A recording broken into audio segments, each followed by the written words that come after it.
So, sorry that it took like 10 minutes, but I literally just walked in the house. Like, my kid's birthday's Friday, and he's asleep right now. So, I figured it was a good time to like go in and out of the house without having to worry about explaining to him what I have. So, that's what I did.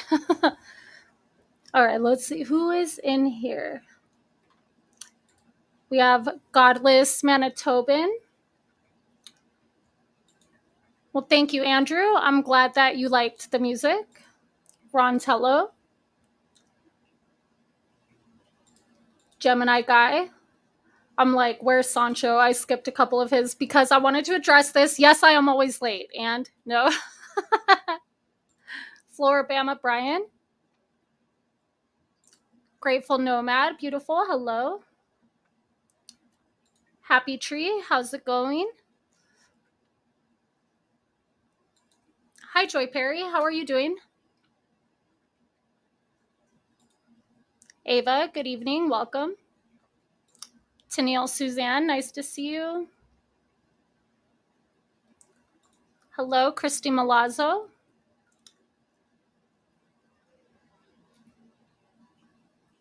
Texas Granny, how's it going?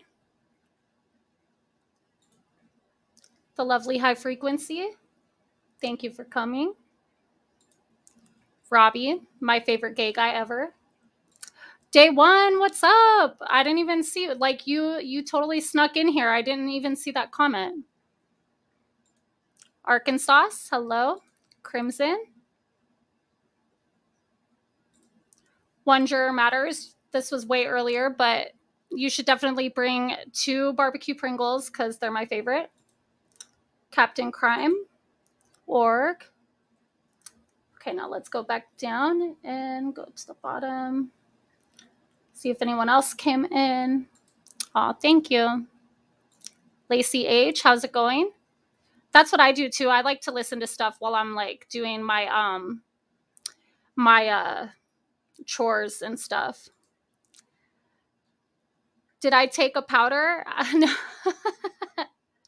No, I'm just white. My complexion's just really light. Like, you could ask Gemini. I'm probably one of the whitest people in the world. Let's see. Big ups. Welcome. Okie dokie. So,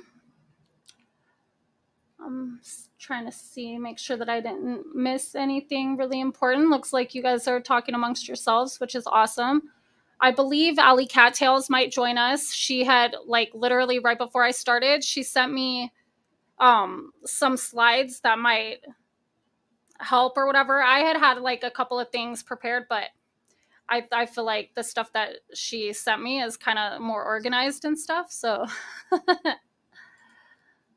Danny lays under the moon, removing her tan. Yeah, exactly. No, I mean, I'm kind of a night owl, so that probably helps because I don't really go in the sun that much. So yeah, so we'll give it a couple more minutes and then I'll start talking about the topic. And in the meantime, I'll just talk to the chat. Oh my God. So, okay, on Friday, I had missed a like a FedEx delivery, right? And I was like, "Oh my God, what could that possibly be?" Because I wasn't expecting anything. Like, I had ordered stuff from Amazon last week, but I already got it all. And I was just like, "Who is sending me shit from like coming through FedEx?" And I looked on the camera and it was like a decent sized box. And I look at the details online because I wasn't there to sign for it. I didn't answer. So I take the door tag number and I look online and it says it's like 3 pounds. And I'm like, what the fuck? Like, who's sending me stuff? And I was almost scared to open it, but I got it today. And at first it was from like 1-800 Flowers. And it's totally like this indoor tree, right? Like, you could see it behind me right there. Like, I don't know what to do with it really. But I was just like, who is sending me like an indoor tree? Like, that's really weird. And then it said on the box, it was like lift or like rip this part, whatever, for a gift message. And I was like, okay. And I was like so scared. And then, but it was totally from my work for working there for 10 years. That's like my gift. But I was like, they could have let me know to expect something. I thought someone was trying to send me like anthrax or some shit. I don't know. Yeah, that's pretty much the highlight of my day today. And then I went shopping and I bought like 4 big bags of stuff for my kid and a couple things for me. But yeah. Hi, Nance. Yeah, it was nice. I just wasn't expecting it. Like, that's an awesome gift. I want all the plants. Yeah, it's cool. I'm just like, well, the part that sucks is that, okay, so my house faces, or my apartment, I guess I should say, faces, what, south? So even on my balcony or like any of my windows, there's not really anywhere where like a lot of sunshine comes through. So I'm just like, I don't know how to really get it a lot of like sun or anything. Oh, I'm breaking up. Is my sound okay, guys?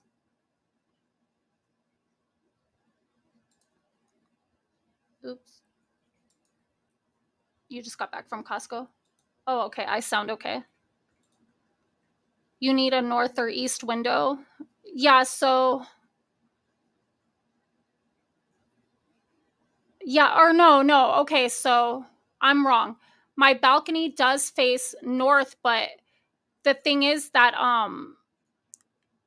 the reason why it doesn't get sun though is because the walls on the side are like blocking, so it's just it sucks, man. I'm like, how do I get this thing the proper sunshine? Cuz then like right here my window is south. So and I don't have any windows whatsoever on the east or west side. So I'm just like, man. Yeah, the apartment complex would love that. No. It says that it does need sun, but the thing is actually I have a grow light from when I tried to grow weed. So that would probably work. It just says like you could put it outside during the day as long as you bring it in when it's cold, like but you could take it outside during the warmer months, or it was saying to just make sure that it gets light every day and don't let it get dry. So, you know, I don't know. I'm not good with like live stuff. I'm surprised my kid has made it this long, to be honest. No, I'm just kidding. I'm good at taking care of him, but other than that, like whenever I've had pets or like plants or anything, they always die. I don't know. I'm not a good caretaker. So yeah. You have snake plants? What are those? I've never even heard of that. I'm just saying. No. My baby's about to be 15 though, like so I mean I've been doing a decent job, but yeah. I mean I think it's different because, like he's my kid so I love him more, but like I've loved my plants and stuff and like I've had betta fish and they always end up dying and then I feel really bad and I cry. Like when my weed plant died, I cried so hard. I'm all rest in peace, Purplicious. That was her name because she was a purple punch plant. Hire Robbie as a babysitter for the plant. I feel like Robbie would be a good pet sitter for sure. Snake plants, aka mother-in-law's tongue. I love them. Are those the ones with the vines that like you could wrap around the whole house? You did a great job raising him. He's a great kid. He really is. But oh, for my kid? My kid's self-sufficient. He don't need a babysitter no more. He does his own thing all the time anyways. I could barely keep my plastic plants alive. Okay, so like I have actually a bunch of fake flower arrangements all over my house. Like what I like to do is get all the chakra colors and then get like 1 or 2 flowers of each kind and put them in a really nice vase with those like clear or blue like little rocks or whatever filling it up. And I like to put the fake flowers in there and then, then they never die and they're always there. I'm allergic to a lot of flowers, so I'm funny. Yeah, I couldn't see you babysitting kids. They're pointyish and compact but grow tall. They're easy and very hard to kill. Okay, interesting. Fuck fake flowers and Columbus. Day one. My fake flowers are beautiful. I will have to show you guys one of these days. I have like, I actually have a little, I'll show you guys something. Hold on. I'm like, please hold.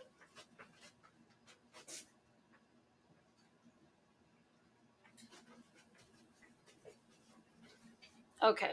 See, here's like a little one that I made right here. Like, you know that that's beautiful. Stop talking shit, day one. See? And then it has like the little rocks in there.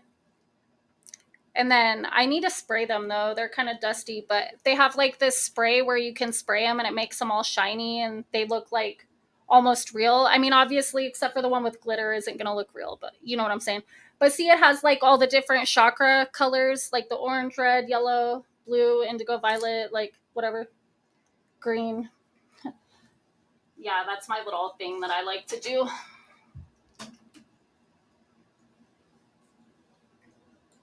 Don't forget to water them.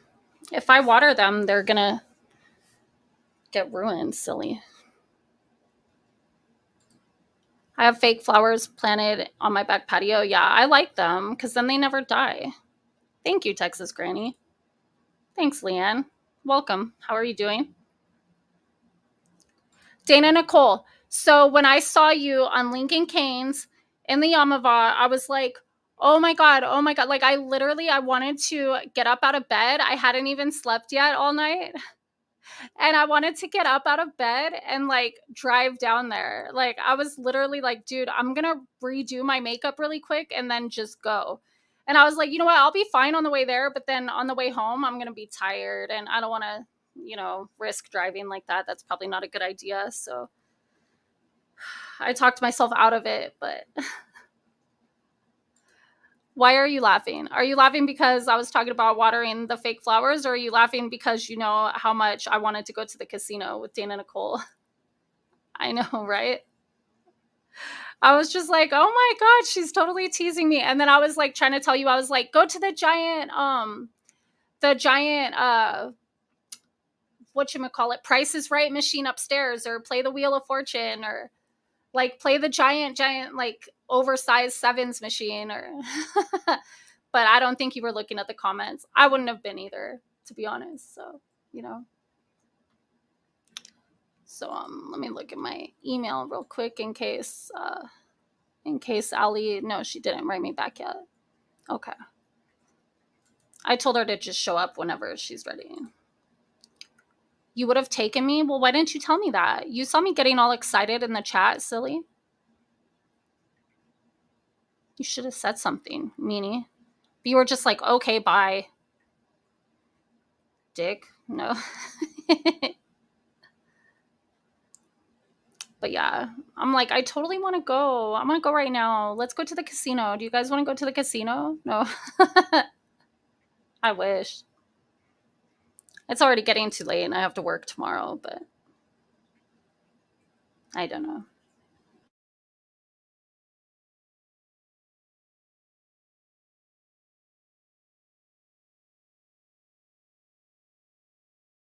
The fuck? My fucking Wi-Fi. I'm like, is my picture going in and out too? I hate this shit. It did it the other night. Ugh. Hi, Watcher. It ended up being a great day. I walked in with 80, down to 6, walked out with 221. Good job.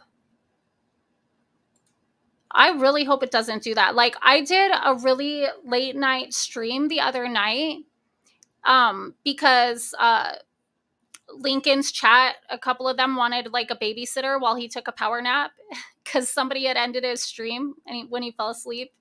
And so like, I don't know, there was maybe like 25 people tops that came over. It was like 2 in the morning or 3 in the morning here, my time. And but a couple people from Lincoln Canes followed over. And then Lincoln ended up coming on the stream. Like, it was a really interesting stream. It was like an hour long, and then he went back live, so we all went back over there. But it sucked because I put it unlisted, because the fact that my Wi-Fi, I didn't realize, but it was like going in and out the whole time. So every 2 seconds, my picture's freezing. And I'm sorry, but I'm a Leo and I'm too vain to just have it like that. So I pretty much had to put it on private. I was like, unless somebody already watched it and it's in their watch history, like, nobody's going to see this. No. I mean, it was a good stream, though. I don't know. It made me sad. Oh, okay. You'll be here in a few. Sounds good. Hi, Crimson. Yeah, Dana Nicole was up here. Godless Manitoban. It was horrible. I'm off the bottle for a while. Sorry if I said anything stupid. You didn't say anything dumb, not to me. I mean, we were talking about all kinds of shit, but hi, Snooks. Welcome. You're a Leo also, Leanne? I thought it was just your birthday, like today and yesterday and the day before. But no, when is your birthday? Mine's August 9th. Like Whitney Houston. So if anybody ever needs to remember my birthday, just Google the biography of Whitney Houston, and then you'll see that my birthday is August 9th. So I was born on Whitney Day. I was like, what was I watching? And it was talking about some crazy shit about Whitney, like, and the music industry. I don't know. I probably shouldn't even get into it because it's all like conspiracy theory shit. But didn't Lincoln block you on a second stream, Godless? I saw that. I was like, oh my God, what did he do? Oh, yours is the 8th? That's awesome. I'll always remember that now. So, Crimson, so are you a Leo too? July 23rd?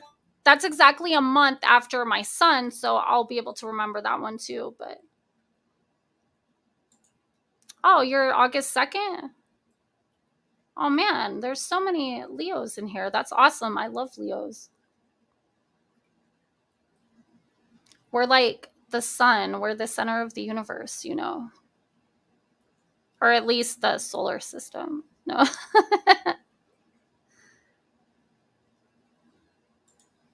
Oh, you're Gemini? So your birthday either is coming up like within a day or two, or it already passed. But yeah, Crimson, you know what? To be honest, I think that it probably depends on that day.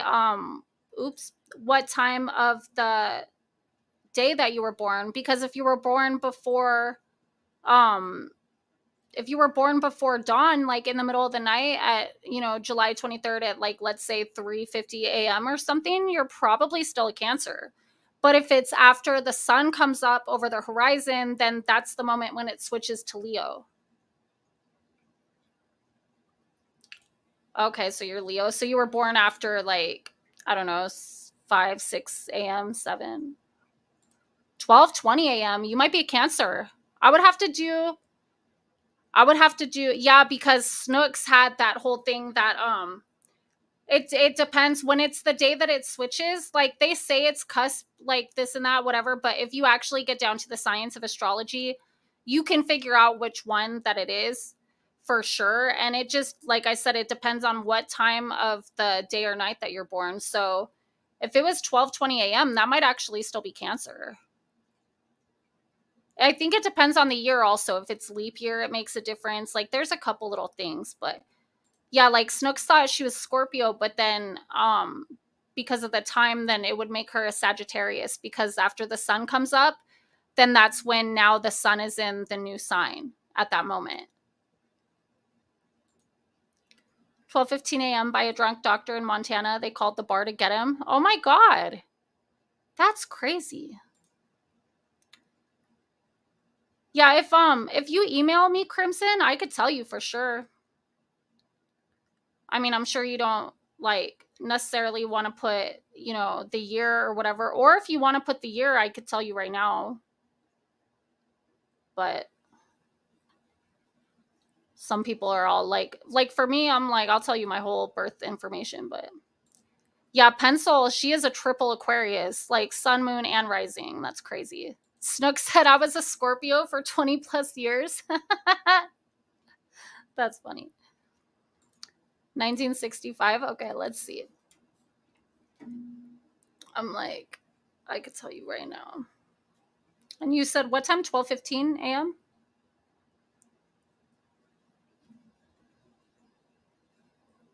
Oh, 12:20 a.m. Okay.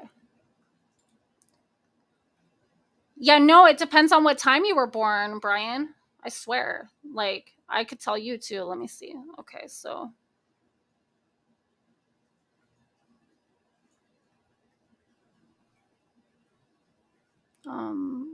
where's my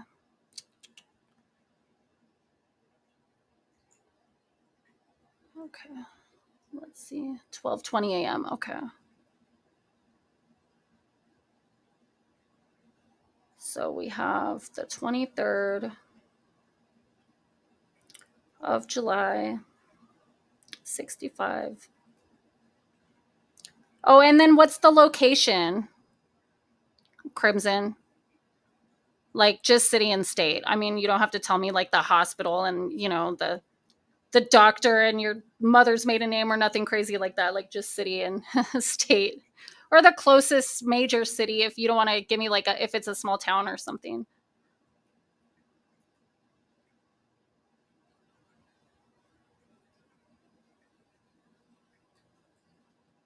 Okay. Pratt. There we go. So that would be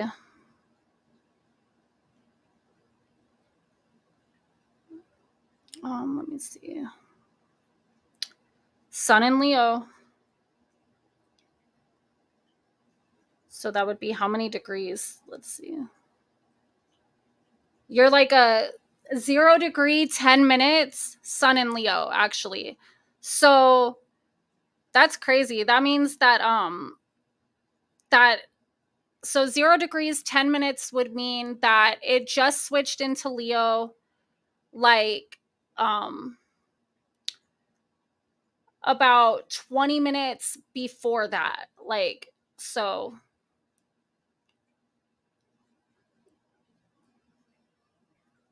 that's pretty cool. Yeah, so you're barely a Leo. You're baby Leo. When you have like a planet in 0 degrees, it means that you're almost coming into that sign as like a total baby, like with not like in a bad way, but just, like the whole experience of that sign is completely new.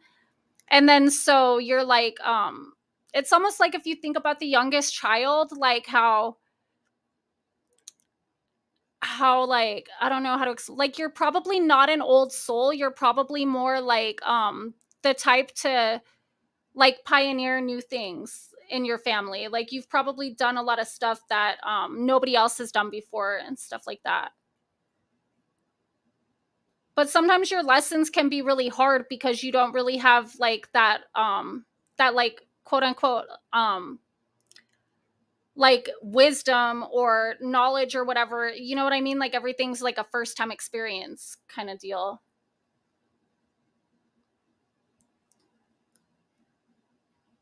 I'm like, what else? And you're a Taurus rising.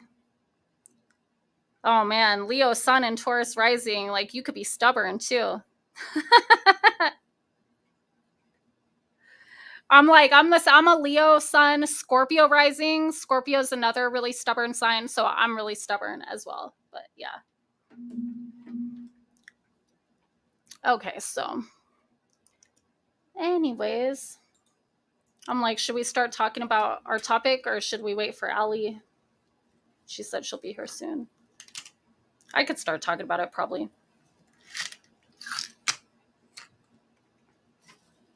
Let's see. We'll share screen. And then I'll put this link in the chat also.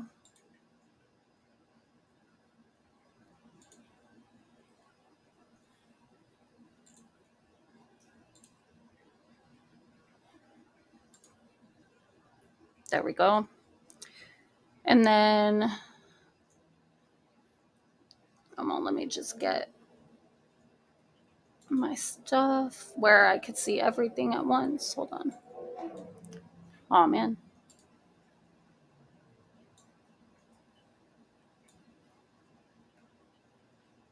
No, I want to do this. Sorry, guys. I'm like, okay. So we have logical fallacies. Okay, you'll be here soon. Sounds good.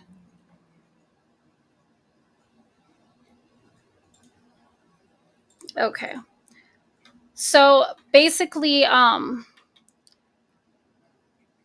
me actually minimize or do this too, because otherwise I'm gonna have to keep clicking back and forth and it's gonna annoy me. Okay. So basically, let me start from the beginning. So what we're talking about is like logic and reasoning. And there's you know what? Sorry, I'm like so not prepared. I suck. I'm like, let me get, where are my pictures that I just sent to myself? I should have been like, I'm terrible. Okay. What's that picture?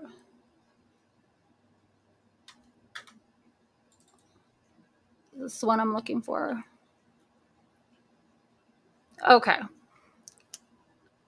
So I have logical reasoning says it's a branch of philosophy that concerns analysis of inferences and arguments.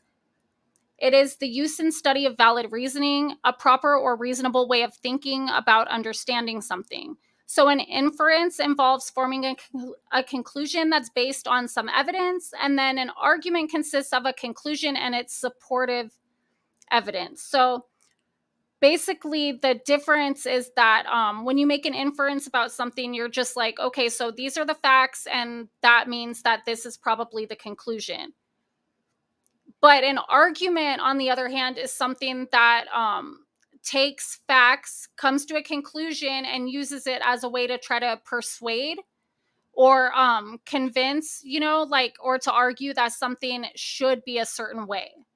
So that's where logical fallacies come into play, because a lot of times when people are arguing, they don't use like logic and reasoning to construct their argument. Instead, they use logical fallacies. So they appeal to different things that it doesn't necessarily mean that their argument and the reasons for why they feel how they feel are the truth. But for instance, like they'll appeal to your emotions. And then so they could be saying something that's totally false and not logical at all. But because it tugs on your heartstrings, you're like, oh yeah, I could see that, or I agree with that, Or or like the bandwagon one is a really easy one. Like somebody will, have something that they believe in or they feel really strongly about, and then they'll get a bunch of people to do it with them. And then it's like, okay, well, I'm just going to jump on the bandwagon because I want to be a part of the group. So, yeah, we're going to go over the logical fallacies so that if you see somebody using these, you can recognize it and also recognize when you might use them yourselves. And then, it helps you analyze information for truth a lot easier when you recognize that, like, okay, this person is trying to appeal to my emotions right now, or they're trying to make me feel stupid if I don't agree with them, or they're trying to say that, like, I'm not going to be a part of the group if I don't do this, or, just whatever. What happened?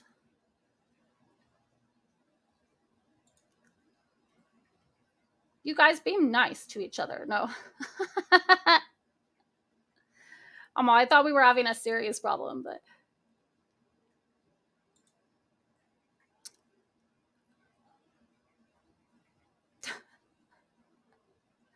Okay. Yeah, we're good. Just making sure. Me too, Leanne. I'm like, okay, just checking. I thought you guys were all kinds of name calling and stuff. Like, which name calling is another one that would be like what, ad hominem, where you're just like, oh well, that I can't believe what that person says because they're ugly or they're stupid or like, they're part of, this religion or that group, and so, they're all stupid. You can't trust them, or that's where like stereotypes come into play, stuff like that. Well, I want to wait a little bit until Ali comes and to get into the all the different examples with the slides that she had showed to me or sent to me.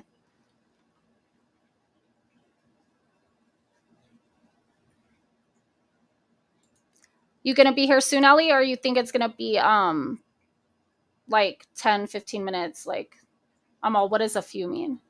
I don't care. I just want to know. Bob is probably just resting.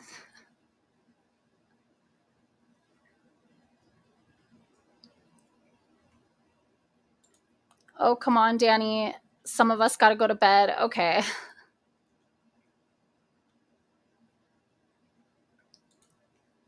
Oh, you're putting slides together? Okay. I'll go over a couple of them right now. Let's see. We'll find, or actually, I'll read some of this stuff. Duh. Okay. Logical fallacies are everywhere. Once you know how to recognize them, you'll notice just how common they are and how they can undermine the point the writer is attempting to make.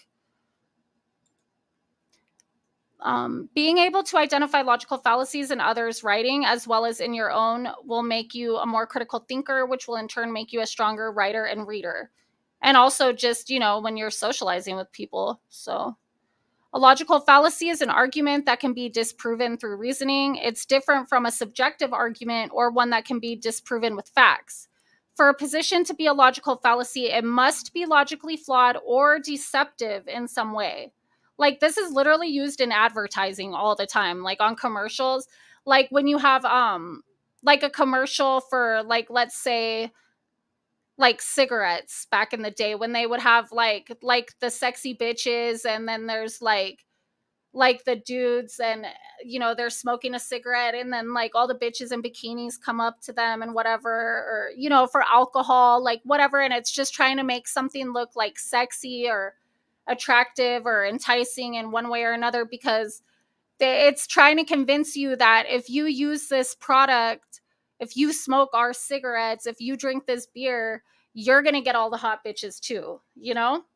So it's like, in reality, it's probably really bad for your health and whatever. Obviously, we know that now, but back in the day, that was probably like a lot of the reason why people started smoking, drinking. So they use it a lot in those kinds of ways. So compare the following two disprovable arguments. Only one of them contains a logical fallacy. If you go outside without a coat, you'll catch a cold. The second one, if you go outside without a coat, you'll catch a cold and infect the rest of the family. Then your sister will have to miss class and she'll get a bad grade and fail her course. So that would be the logical fallacy. Can you spot the logical fallacy in the second argument? It's the slippery slope fallacy, a position that claims that very specific consequences will follow an action. Although both statements can be proven wrong by going outside without a coat and staying perfectly healthy, and pointing to the proven fact that the only way to catch a cold is to be exposed to a virus, the first one is simply incorrect, but not logically flawed.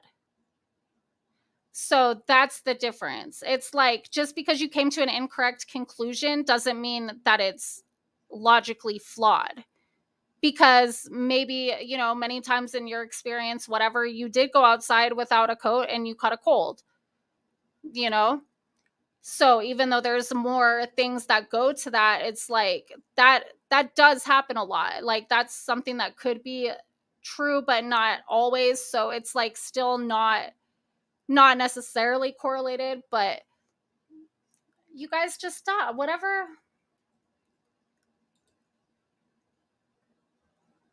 I think she said just kidding in the first place, Happy Tree. So I'm like, you guys get along. It's like, let me see. Let me find it.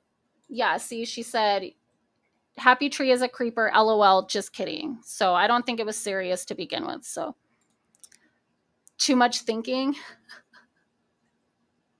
Yeah, well, you know, we'd all be better off to think a little bit more. I think she was just like offended because you said that she was a creeper. And then she said, you haven't even apologized, you've just laughed. So I think that's what, too much thinking. Maybe we should think more about what we say before we say it. I don't know. Because some people, they take stuff personally. So, like, if it was not meant like that, then yeah, I know she was just joking. I think Happy Tree just wants her to say, like, I'm sorry, I apologize, I was just joking or something. I don't know. I can't solve the world's problems. No. So, let's see. The history of logical fallacies. You guys don't want to hear about all that.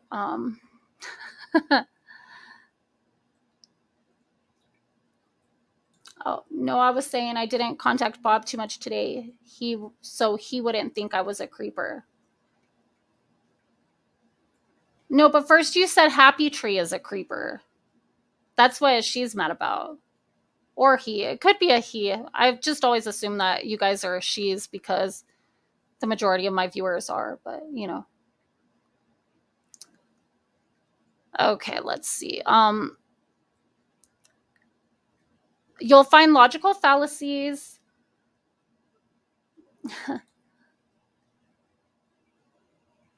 Yeah, I mean, eh. Hi, I pick number 3. Billy Bongwaters, you still remember that? Yeah, I think she just wanted an apology for that, Snooks. That's all. Okay, so you'll find logical fallacies just about anywhere you find people debating and using rhetoric, especially in spaces that aren't academic or professional in nature. In fact, we can almost guarantee that you've encountered logical fallacies on social media, especially in the comments under divisive posts. But keep in mind that they can and often do appear in academic writing, blah, blah, blah. We don't care about that because we're not doing academic writing right now. Well, hello, FBI surveillance fan number 2. I used to name my Wi-Fi, what was it? It was like DEA remote services or something like that. Cause I was like, the FBI surveillance fan is like way too common and everybody already knows that one. So yeah, I put like DEA enforcement, remote services or some shit. I was like, yeah, if there's any dope dealers around here, they're gonna be fucking looking out the blinds all night. I thought it was funny. Anyways, okay. So, logical fallacies aren't restricted to just one age group, political affiliation, gender, race, religion, subculture, or other shared characteristic.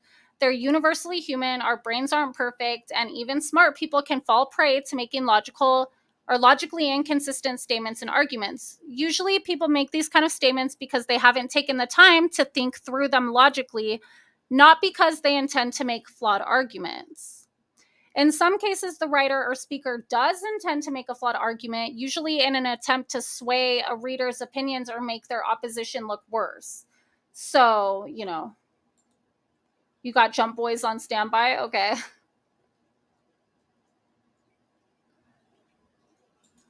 Oops. Yeah, that's funny. I apologize. I promise I will go figure it out, but I promise it was supposed to say what I told you. Okay. I mean, yeah, sometimes there's just misunderstandings.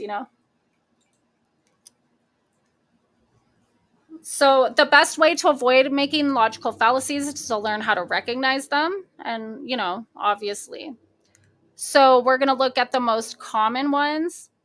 So, number 1, ad hominem. An ad hominem fallacy is one that attempts to invalidate an opponent's position based on a personal trait or fact about the opponent rather than through logic.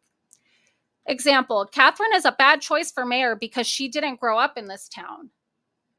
So do you guys see how that's the fact that she's not originally from that town is the reason for the argument that she would be a bad choice for mayor.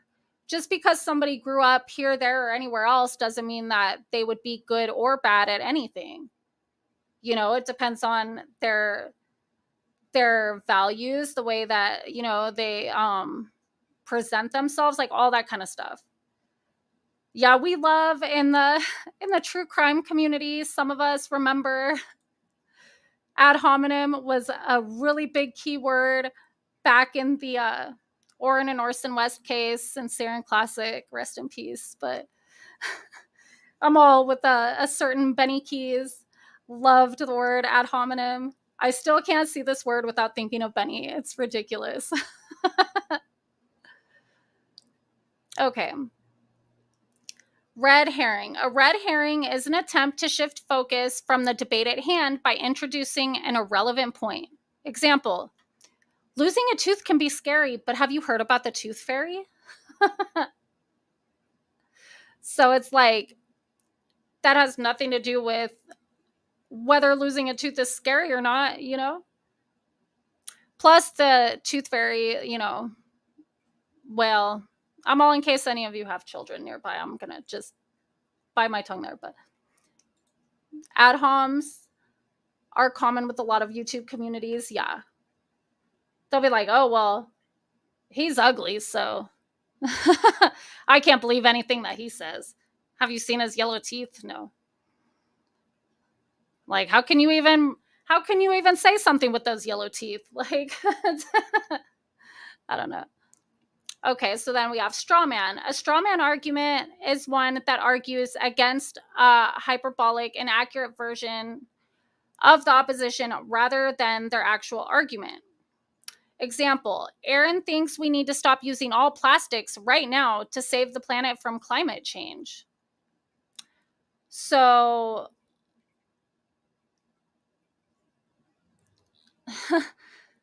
so basically, it's like, hold on. I have to read this one again because sometimes I'm like, how do I explain that further? Like, one that argues against a hyperbolic, inaccurate version of the opposition rather than their actual argument. Oh. Oops, hold on, I gotta edit this layout and then add you to it. Let me go edit layout, add item.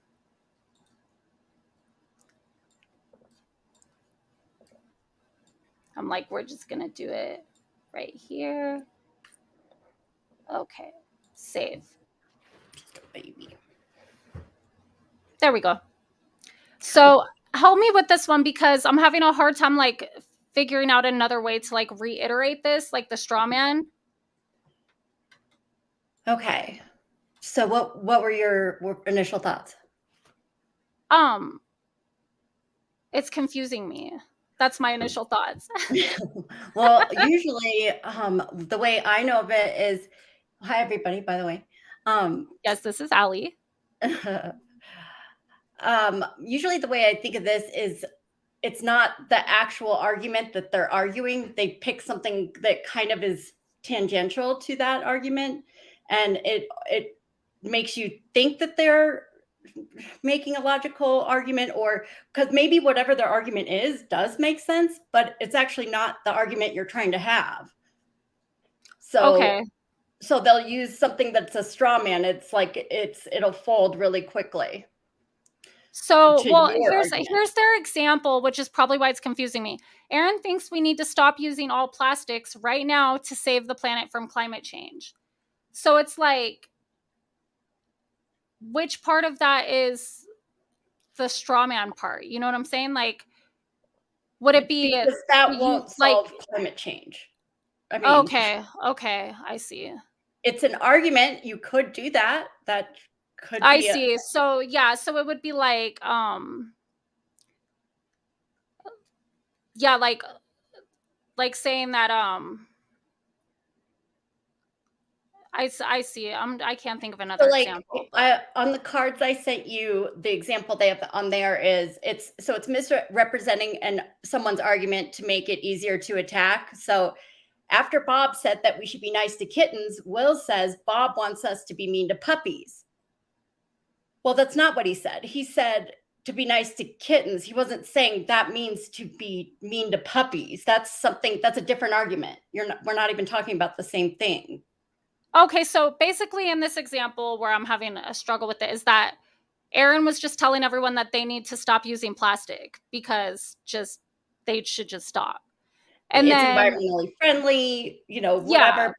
That it's not this causes this right now. That doesn't even they don't she's yeah, not so then connecting any whoever's dots. saying that is, like, saying, "But it'll stop the planet from climate change," and they're, like, trying to make it so that it's easier to attack. I see what you're saying because then people are like, "Oh, conspiracy theory." You know what I mean? Mhm, mhm. Yeah, okay, It's I get like it. drawing conclusions on things that somebody wasn't even doing. Yeah, okay, cool. I'm like, I just wanna make sure that I fully understand what's going on too, like Yeah, so misrepresenting someone's argument to make it easier to attack. So if somebody says, "Well, I Mondays are the best days to get things done because of this, this, and this." Somebody might say, "Well, they said Friday is they're basically saying then that all the rest of the days of the week you don't get anything done." Well, that's not what they were saying necessarily. You could conclude that maybe that's what they were going to say next, but they didn't say that. Mhm. So it's easier to attack that because you're just concluding something they didn't even argue at first. Love you, day one, good night. I see. Okay, well, I So gotta it's drink all my water. it's putting words in someone's mouth. It's like saying something that they didn't actually intend with their argument. We know people love to do that. Mhm.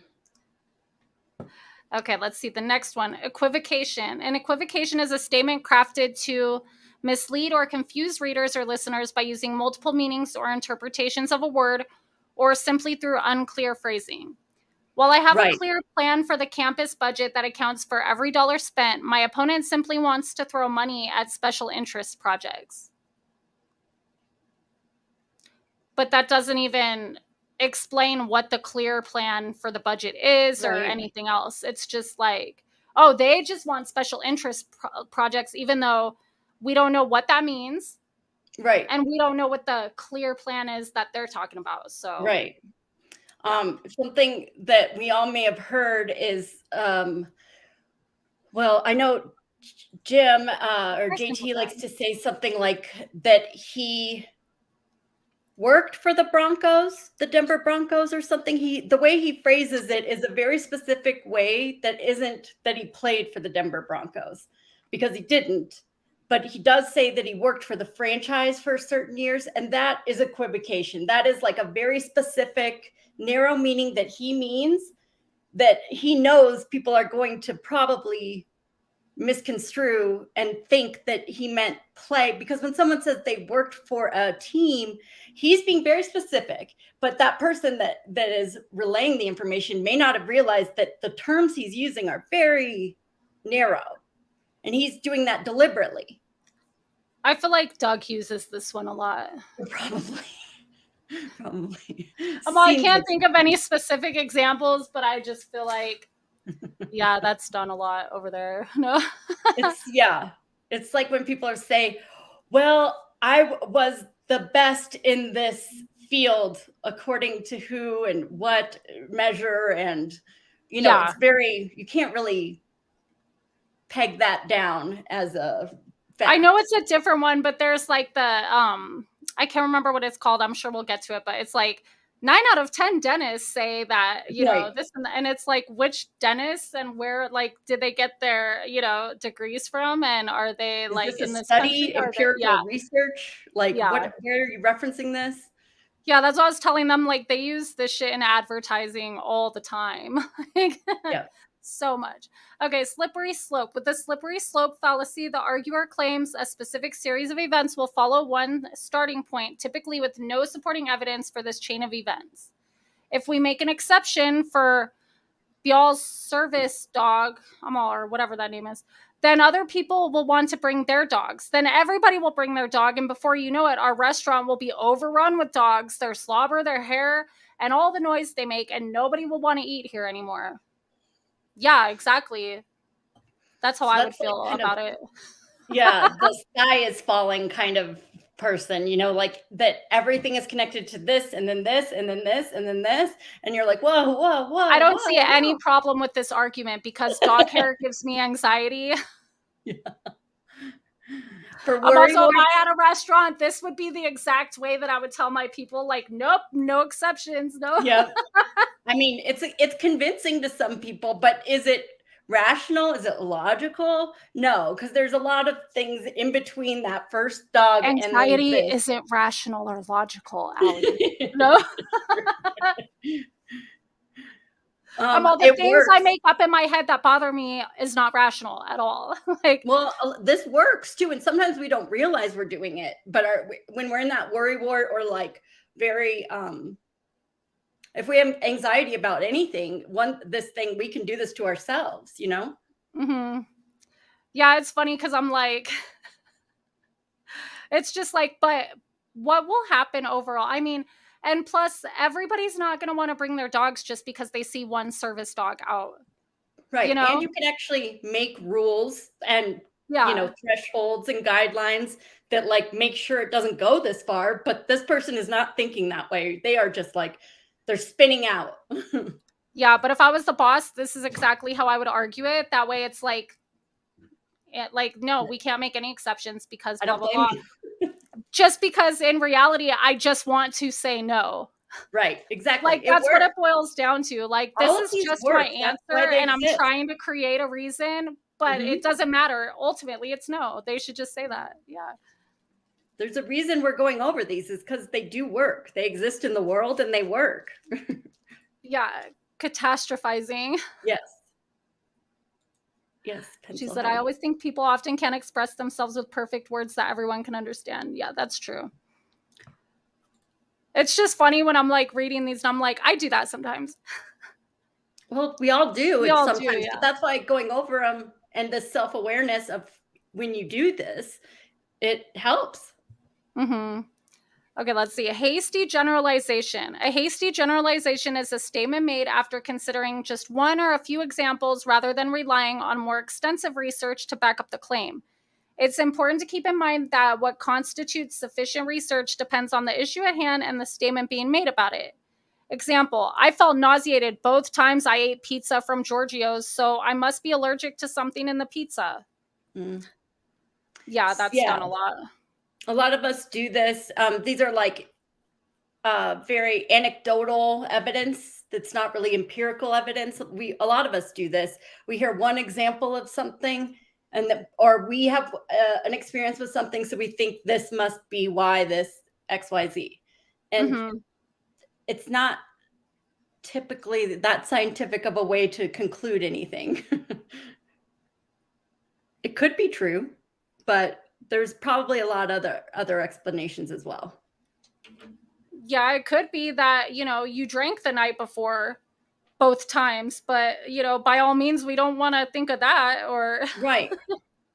Or that you maybe were at high altitude where this place is located, and people with altitude sickness get nauseated. So maybe it has to do with the altitude, or Yeah, or maybe you're maybe you've been pregnant. getting migraines. Maybe you have a bad tooth that's causing like some kind of issue. Maybe, yeah, it could be a lot of different things. Hmm.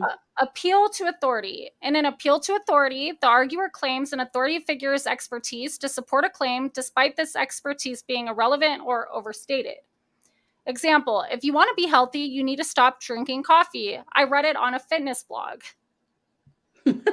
So that one, we know that that's done all the time. Like, Yes. this one's a huge one when it comes to the topic of like morality, because people think that whatever the law is what's right or wrong, when in reality legality has nothing to do with morality. There could be things that are legal but still wrong to do, and then there's things that should be a total human right that are illegal and you could go to jail for. So that one's used like in our everyday lives. And I would say on that one, there's a lot of people do that on YouTube. They'll say, well, I will say, like, Ryan Upchurch says this or that is true. So that, therefore, I mean, do you know how many followers he has? Do you see how authoritative he is in his space? Well, it's not the true crime space that he's authoritative in. It is a different space. So to give him that authority is kind of odd. Or even like CM, when people act like he has any kind of fucking expertise in anything, it's like, bro, like, he wasn't even He's good at his also own fallible. cases. But he wasn't even good at his own cases. Like, why are we believing him on these ones? Anyways, that's a whole different topic, but No, but it's a good point. yeah, it's like, just because he was a cop doesn't mean that he knows anything about anything. In this He's case, not like, he's anymore. not working it, Hmm. and that doesn't make him an expert in something that he's not a part of. Right. He knows as much as the rest of us, so it's an educated guess. Like, Right. false dilemma. A false dilemma, also known as a false dichotomy, claims there are only two options in a given situation. Often these two options are extreme opposites of each other, failing to acknowledge that other more reasonable options exist. If you don't support my decision, you are never really my friend. Right. Or if people see things as very black and white, yes or no, it's either this or that. When usually life, as I get older, at least for me, I find that I'm getting a lot more tolerant of the in the middle stuff, like that there's a lot more things that we don't know about each other, and ways for us to screw thing and misinterpret something, or there might be a miscommunication, or just having a bad day. I'm giving a lot more leeway than I ever used to, because I know in my life I've seen a lot more now, and I've seen some nuances that I never knew existed, before. As we get Yeah, and older, that more there's experience. times where you've behaved a certain way and you're just like, it wasn't personal, or whatever. And it's like, why, I hate when people assume that, I feel a certain way or I think a certain thing. And it's Right. like, did you ever think that I'm busy in my own head, maybe with Right. some shit, like, that I didn't even really give it any thought or whatever? Right. Like, that it doesn't really matter to me. Like, you're putting a whole lot more to it than what it is. Exactly. And for me, like, I have a Libra moon and Venus conjunct in the 11th house, like the house of humanity and like all that stuff. And so I'm like really devil's advocate a lot of times. But sometimes I feel like that's a fault because I give people too much credit, almost like, Yep. when it really is the way that, like the black or white way that people would perceive it. But I'm just like, I'm almost too like lenient in that way. But But when you think about it, it's probably better to give people the benefit of the doubt. It makes you a kinder human. It makes us all a little more generous and kind in general. So yeah, even if and people who are you're kinder get overly fucked that, over more. yeah, I mean, but is it worth it? I would think so. Yeah, that's true. Because giving people that benefit of the doubt, at least for the most part, you feel good about the way you acted towards them. Yeah, and they'll usually expose themselves if it's any other way anyways, True. so. Okay, bandwagon fallacy. With the bandwagon fallacy, the arguer claims that a certain action is the right thing to do because it's popular. Example, of course it's fine to wait until the last minute to write your paper. Everybody does it. Yeah, that's what I said. No, no, I'm a last minute person just because I feel like I work better under pressure. But Right. that And doesn't I think mean that everybody should. we see this a lot in chat rooms and things. It's kind of that tribalism that happens in Doug's chat or whatever. Normally you wouldn't be like that, but because you're in this group, think kind of it feels good to be on a team and included, and you're almost just feeling insulated because you're all together and working towards something. So this can happen to any of us, all of us. I mean, any chat room you're in or any part where you feel a part of a group, think about, would I still do this if I weren't in this room with these people? And that's a good check on it. Yeah, if you take it like whatever situation it might be, when it has to do with a group, if you remove one person against another person, or you know what I mean? Like, if you just put two people in the scenario instead of the whole group, it's like, would this be a right action to take against another person? No. But because all these people say that it is, then it's okay? Like, no. Right. You know? And That's or that's because the of the cult life backstory. think and yeah, all that. Mhm. Okay, appeal to ignorance. An appeal to ignorance is a claim that something must be true because it hasn't been proven false. It can also be a claim that something must be false because it hasn't been proven true. This is also known as the burden of proof fallacy. Example, there must be fairies living in our attic because nobody's ever proven that there aren't fairies living in our Right. attic. And we know that religion is probably the most likely place that you're going to see this one. So, and I'll just leave it Um, at that instead of getting into, my it's thoughts or opinions on that. But and it's also when somebody says like, "Oh, if I prove so if you're coming to somebody and making a claim, you should have the burden of proof before you are able to make that claim. Because yeah. just calling someone a P word or calling someone an abuser or something like that without any proof, you do have the burden of proof, Hmm. if you're making the claim. And it's not for them to prove that they didn't, Yeah. you And know? how can you prove something that never happened? Right. That's the problem with it. That's why you You can't do can't. that. Yeah. I've told so many people this, like that I realized finally after my whole, drama and stuff that I experienced with Doug and all that. And it was just like after so many times, you get numb to the emotional attachment to it. And then it's like, okay, let me think about this. Like, you want to say that you have videos of me doing this and that? Well, I know you don't. So show them. Right. Like, why should I be over here defending myself that, like, I don't do this, I don't do You that? It's like, shouldn't. no, you prove that I did, and then we'll talk. But until then, like, just Yep.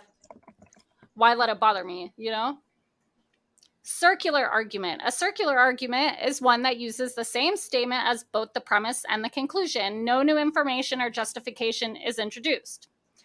Peppers are the easiest vegetable to grow because I think peppers are the easiest vegetable to grow. It's like a because I Yeah. said so. Trying to think. Yeah, I'm trying to think of a good example that we would know of. The like, how do you know that the Bible is true? Like, because it says so in the Bible, or you know what I'm saying? Yeah. That's like one. That's the one off the top of my head that I think of. Like, Um, yeah. I'm trying to think of a creator or somebody that would use something like this. Does anybody Um. in chat know of Yeah. Can you guys think of any examples? a good example for that one? I know there's got to be one. I just can't think of one right now. You know what should be homework is everybody think about this for next week if they find any examples throughout the week and bring it as an example for next week, any of Yeah. these. Email me the links and the timestamp and which Okay, logical good. fallacy it is, and then I can compile a video. That would be fun. That would be fun. Let's see. Sunk cost fallacy. With the sunk cost fallacy, the arguer justifies their decision to continue a specific course of action by the amount of time or money they've already spent on it. I'm not enjoying this book, but I bought it, so I have to finish reading it. I'm Mhm. pretty sure that a lot of us do this, maybe even in relationships. Mhm. Like, well, I've been with somebody for 20 years, so I Or a should stay with job. them. Yeah, jobs. Like, I've been at this job for so long, so, and what that is, I feel like, is not only you don't want to admit that you might have made a mistake and that it was a long time or many dollars ago that you made that mistake, so you'd rather just continue with it instead of having to admit that to yourself, or it's just like you don't want to feel stupid, basically. I feel like is the reason why people engage in this one. And why it's a sunk cost fallacy is because that's not true. Like you getting out, the sooner when you know better, you do better. Like that's kind of that saying. Like as soon as you figure it out for yourself, you should get out of it. You should undo what you've done because then you're Yeah, just going to better have even sooner more than time. later. Yeah, Grateful Nomad said the earth is round because it's a globe. that's a good one. I mean, if that was somebody's reasoning, For like, that would circular, be a yeah. circular argument for sure. And I it's a mean, I don't know circular if that's why argument. people believe that, but if that was what they said as the argument, it definitely Sure. would be circular, yeah. That's funny. It's like that story where the chicken makes the bread, asks for help. No one wants to help, but everyone wants to feast. Isn't that the oh yeah, I know what that book is, and it's like, I don't know. God, what is that book called? Fuck. I don't know if I know She's it. all, I came in late. I might be way off, but that is a good book though. That's like where she's like, okay, then I'll make the bread. I'll do this. I'll do that, and I'll clean up. And then Okay. when it's time, when the bread's done, everybody's like, oh, that smells so good. And then she's like, yeah, and you don't get none because you didn't do shit for it. Oh, Like snap. you didn't contribute. Yeah, I don't know if that's like if you're way off or whatever, but I mean that's like an important lesson that people should think about. It's like it You reminds got to me again of contribute. Chicken Little and the Sky is Falling. Yeah. Okay, appeal to pity. An appeal to pity attempts to sway a reader's or listener's opinion by provoking them emotionally. I know I See a should lot have been on time for the interview, but I woke up late and felt really bad about it. Then the stress of being late made it hard to concentrate on driving here. That's so me. Like, I don't know. I have Yeah, nothing. well, Do you have yeah. anything for this one? It's like when someone gets called out for something and then they end up using some other excuse as to why they did that. Well, my life growing up was so hard. Well, you just called that person a really terrible name. Well, I used to get called terrible names by my mom, and it just has been so hard for me. And then you end up feeling sorry for them when really, wait, who was the victim here? You Yeah, forget. Oh, well, that stuff you should have figured out as an adult, in your life and not put it on someone else. that's true. That is one that's used. That's like a justification one when you're Mhm. trying to justify something. Mhm. Yeah, Doesn't make it that makes okay. It perfect doesn't, and sense. it shouldn't be an argument as to why you did something.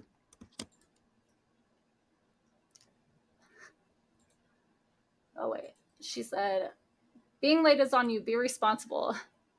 Now you sound like my dad. No? Yeah, the I have it worse argument. Same thing, yep. Well, when I had this and that going on, or Right. I'm all, there's certain people who have had like every single shack lady health like problem that you could ever think of. And it's like, how are you even still alive? No? Yep. But I think that that's beyond logical fallacies, but I digress. Okay. Yes. Causal Anyway. fallacy. A causal fallacy is one that implies a relationship between two things where one can't actually be proven. When ice cream sales are up, so are shark attacks. Therefore, buying ice cream increases your risk of being bitten by a shark. Yes. Yeah, Oh, I love that's it. how to wait. It's like, wait, what? Yeah. It's causal. It's a correlation, not causation. Yeah. And that's also like that's the reason why they have like placebos and things like that when they do like trials for different medications and things, because they want to make sure that when they have their study groups and whatever, that they know that something actually is a causation and not Mhm. just simply a correlation for a different reason. So okay, appeal to hypocrisy. An appeal to hypocrisy, also known as a, oh fuck, it wants to bring the fucking Latin out on me. Do you know how to pronounce that? You love this sort of stuff. I know, but at the cues, I don't know how to pronounce that word. To quoke. I To think that's what quoque this one or is. quoque? I don't know. Fallacy is a rebuttal that responds to one claim with reactive criticism rather than with a response to the claim itself. You don't have enough experience to be the new leader. Well, neither do you. Yeah, it's whataboutism. Yeah, the throwing under the bus. Like, well, what about when they did that? Oh my God, my ex, Mark, he used to do this all the time. Like, he'd be like, um, what was it that his ex-wife got mad at him for for something. And then he was like, well, what about when your dad was smoking weed in the house or some shit? And it's like, and I tried to tell him like so many, like this is before we were ever even together. Like I should have known that it was going to be Yeah. difficult. Wait a second. I'm like, because I was trying to explain, I'm like, but that's not what we're talking about. Like, Right. we're talking about what you're doing, you know? Like, Right. I'm sorry, I have to take her side on this one. Like, Ooh. you know, but yeah. Although this list covers the most commonly seen logical fallacies, it's not exhaustive. So yeah, so there might be other, yeah, aliens don't exist. If they did, we would have seen one by now. No, no. There might be other examples that you have in your slides. Do you want to pull them up? Yeah, I'm just finishing that up. And then I will present this one. I want to change my major to English, but I'm so close to finishing my chemistry degree. Yeah, that is sunk cost, right? Yeah. And then my dad scolded me for getting a speeding ticket, so I asked him about all the tickets he racked up when he was my age. Right. Hypocrisy. Yeah, and then the aliens don't exist. If they did, we would have seen one by now. Which one is that one? Like the causation or yeah, I don't know. That sounds like a couple of them to me. yeah. Oh, the appeal to ignorance, probably. Okay, yeah.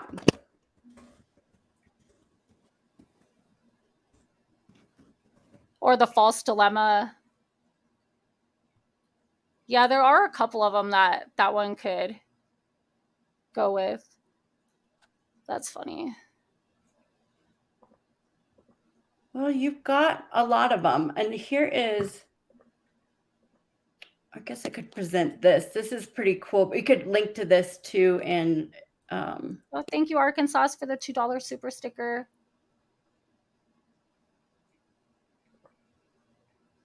Let's see. Okay. this is pretty cool because it's got a whole bunch of them. Yeah, I saw that picture when I was looking up stuff earlier. And so this is from the schoolofthought.org. And it is just a nice, like, depiction of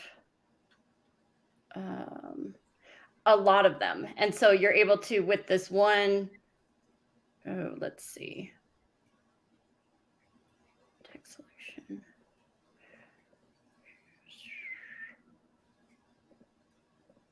Oh, sorry. Is it flickering for you or no? No. Oh, it just is on my end. Great. Okay. Well, so here are a bunch. I know we've done quite a few of these, but there are a couple we maybe didn't, like the gambler's fallacy. I'm all, ooh, the gambler's fallacy. That's why I thought of you. It was like right away. So believing. Oh, begging the question. Oh, yeah.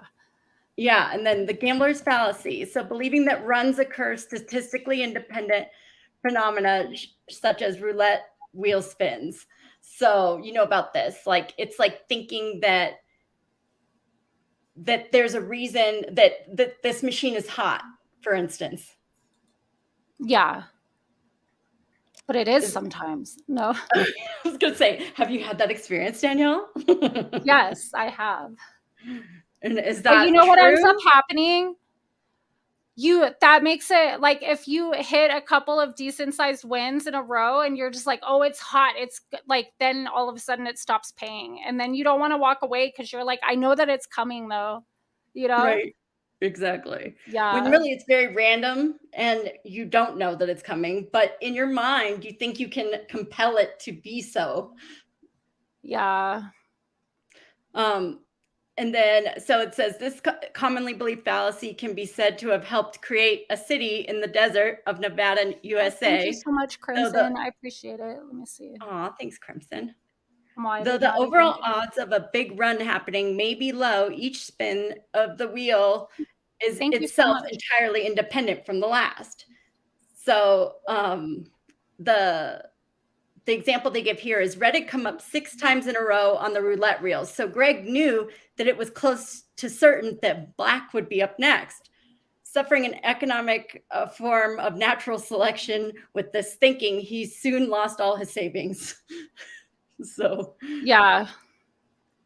I not hate to be that. trusted, that one. Don't lose your whole savings on that one. It'll be like when I'm buying scratchers and then like it hasn't been winning. So I'm like, well, I can't stop now. Well, it's also like that other one where you're like, you've already invested too much into it. And I'll be like, well, I have to keep going now until I win something. And then it's like a ticket when I'm like $160 later, you know? Mm-hmm. Because I'm pretty sure, like, okay, if it hasn't paid out in this money, then the odds are that there's going to be a bigger winner, but there's not. Like, Right. yeah. And then this ad hominem one, did you guys go over that or you just Yeah. talked about it? You did go over it.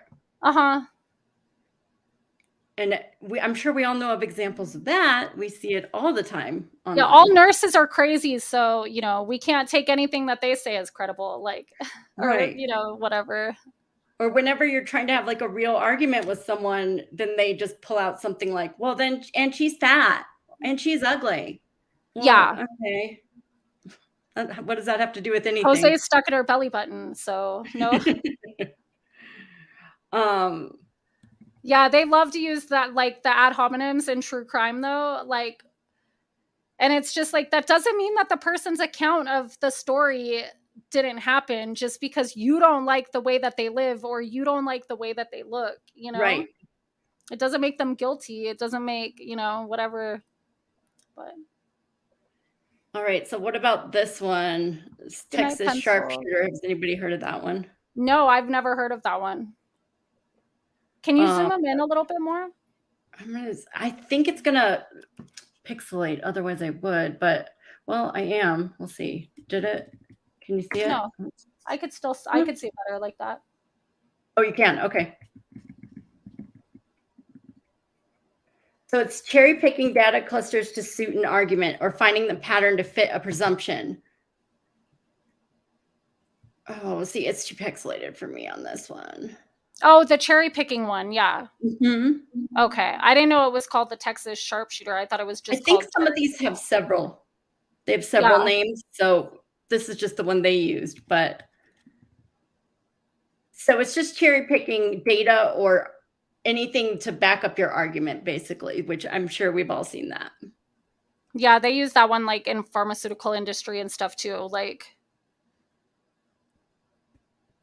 Or in like especially like the scientific journals and you know things like that, which is also the one where you want to appeal to like your preconceived notion or whatever, like, and I can't remember what that one's called, where you're trying to prove true what you already Your believe. cognitive bias or your Yeah, cognitive bias. Yeah.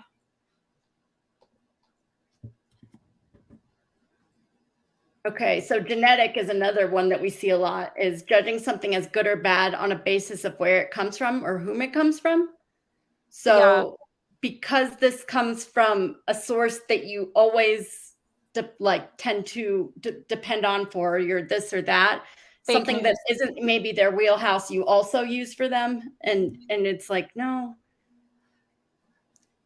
maybe Yeah, not fake always, news, probably always or you type know, of facts. or stereotypes or whatever, like that would be that one. Mm-hmm.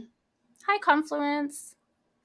Dropping in to say avoid illogical phallic dicks. Everyone knows who they are. It's a good call. That Yeah, should isn't be that one. funny that the word fallacy has like the same phonetic sound Yes, as phallic? Just saying. I very mean, funny. yeah. The English language does that a lot. Mm-hmm. And so this other one, this personal incredulity, is another one that we should just be wary of us doing. A lot of these are just things that I like to check myself on when I'm starting to Yeah. believe something, not even to call other people out necessarily, but sometimes, it's helpful. But for my own self, it's like, am I saying this probably isn't true because I don't really get it? Because I don't really have the I haven't really studied this, or I don't do math very well, and I don't understand the concept here. And so that's another good one to like keep in mind. Are you shy? Is this something you're arguing in your brain even just because you don't get it?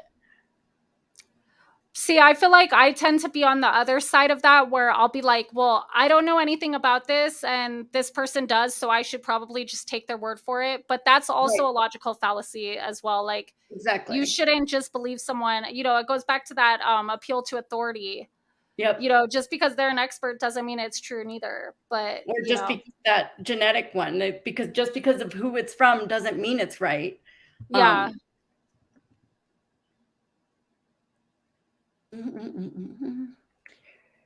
that's that two quoque one. Burden of proof we talked about. Ambiguity we talked about. Or I don't know if he did actually, but that's no pretty true obvious what that one is. Scotsman. Let's see what that one is. I don't remember this one. It's an appeal to purity, making what could be called an appeal to purity as a way to dismiss relevant criticisms or flaws of an argument. So the fallacy is often employed as a measure of, oh, I can't read this. I have to go on the website because this is a bad version of this The fallacy is resolution. often employed as a measure of last resort when a point has been lost. Oh, you can Seeing see it that easier on yours. seeing that a criticism is valid yet not wanting to admit it, uh, new criteria are involved to dissociate oneself or one's argument. Yep. Angus declares that Scotsmen do not put sugar on their porridge, to which Luckian points out that he is a Scotsman and puts sugar on his porridge. Furious, like a true Scot, Angus yells that no true Scotsman sugars his porridge. That's where they get the term, I imagine. Yeah. I hadn't heard that one before this. So that's like saying I could think of an example actually off the top of my head, but I don't want to use it for particular reasons. But it would be like saying like what kind of man is that? You know, like he wouldn't even throw down. Like, what kind of man are you if you wouldn't box it out with that person in the street or whatever, you know? Yeah. Which is that any test of a man, really? I don't know. Yeah, it's like who created this guideline and criteria? I don't know, but yeah. Okay. I think you did a lot of them. It's just they're named a little bit different. Oh, middle ground one. I don't know if you did that. No, what's that? Oh, like a compromise? Fuck Okay. that. No. If you can read it, go ahead. It is somehow clearer on your screen than it is on my document. I don't know how Saying that that works. a compromise or middle point between two extremes must be the truth. Much of the time, the truth does indeed lie between two extreme points, but this can bias our thinking. Bias? Yeah. Sometimes a thing is simply untrue, and a compromise of it is also untrue. Halfway between the truth and a lie is still a lie. Okay. Holly said that the V word caused autism in children, but her scientifically well read friend Caleb said that this claim had been debunked and proven false. Their friend Alice offered a compromise that the V word causes some autism. So, Sometimes it causes it. That actually, I mean, that could be true, but it's not, there's not enough data there to like say for a fact either way okay. for any of those, you know? Okay. So, Which and is it's like, like well, it saying, does sometimes. Like, it's like maybe, but maybe not, you know? okay. And I would say it's like saying, like in political debates, it's not necessarily this right wing, it's not this left wing, and it's not necessarily right in the middle that is correct either. But a lot of times people think that no matter what you're talking about, the in the middle must be the right one. And it may not necessarily be. Well, and sometimes the middle doesn't makes sense anyways, because Right. sometimes you do have to make a choice between something, you know? You Yep. can't just say, okay, well, in some cases it's okay, and then in some it's not. Right. You're gonna Okay, well actually have then to. justify that. You know, like Mhm. you have to clearly define then what makes something okay or what causes it or whatever. And it just, to me, I feel like this one creates it creates a lot of room for like a whole lot more factors. A lot more issues. Yeah. Mhm. I put sugar in my grits too, Arkansas. I like brown sugar actually in my grits, but can you hold it down for a second while I go use the restroom? Yeah. Okay, cool. I'll be right back. Sorry. No problem. So guys, what do you guys know of any other ones, or do you have any examples of them that you want to talk about? The other one I was thinking, I don't know if we talked about or if you guys talked about, was this appeal to nature, making an argument that because something is natural, it is therefore valid, justified, inevitable, good, or ideal. So, as much as I would love to say this is true, like say about like marijuana, for instance, like because it's natural, it's therefore better for you. Well, that's an appeal to nature. It may be better for you than alcohol, but that's not why. So making this argument wouldn't be a solid argument, even though you do see people use it a lot. Like, well, because it's natural, it's better. It could be better, and while I do agree that weed is probably healthier for you than alcohol, I wouldn't say that that is why, because it's just that is a logical fallacy to make that argument. You have to make the arguments as far as like deaths. Has anyone ever died from alcohol poisoning? Yes. Has anyone ever died from marijuana poisoning? I don't think so. So that would be a good scientific, like logical reason. Whereas this appeal to nature, it sounds good. People do make this argument, but is it right? It's not a very strong logical argument. Does that make sense? I don't know if you guys have heard that one before, but I think that is one we do hear quite a bit, especially with the organic foods and things like that. It's like it may be better for you. It may be because of a lot of other health benefits, but it's not necessarily just because it's natural. All right. Listen, So Allie, it just grow like that. And if you should happen to set it on fire, there are some effects. No, for what? no, Oh, that's from Cat Williams. okay, Or good, he's talking good. about I was like, oh he's all no. weed ain't a drug. He's all drugs. You got to do shit too chemically. He's all weed is a plant. It just Yeah. grow like that. And if you should happen to set it on fire, there are some effects. And Yes, he's it's all true. drugs. You got to add baking soda, mix it up. I don't know the Right. recipe. I'm just saying, like, That's so ghetto. That's so good though. it's fucking funny as fuck. Like, that's my favorite shit. Like, that's my favorite Oh, that's comedian. funny. So, I haven't seen that one. really, it's But it's Pimp Chronicles. yeah, You I could gotta probably look find that it up. on I YouTube love still. him. Yeah, Pimp Chronicles. Cat Nice. Williams. It's hilarious. The whole thing is funny. You'll be laughing the whole time. Oh, that's so good. Okay. Yeah. That's a good one to keep in mind. I will definitely look that up because I need one of those once in a while sometimes, just Yeah. Or especially the when one I saw live was Catpocalypse. you saw him live. Yeah, for New Year's Oh, Eve fun. from 2011 to 2012. So you know how Dang, there that's was like the awesome. whole Mayan calendar thing was supposed to come about in 2012. That's why Yeah. he called that show Catpocalypse instead How of funny. Apocalypse. Was it Yeah. good? Oh yeah. It was really Oh, funny. he's a riot. Yeah. He's such a character. Mhm. Okay, so I was gonna just show that begging the question is a circular argument. One, so it's the same. It's a different term for the same thing. That's what I was wondering. But the appeal to nature, you heard that one that I was just going over.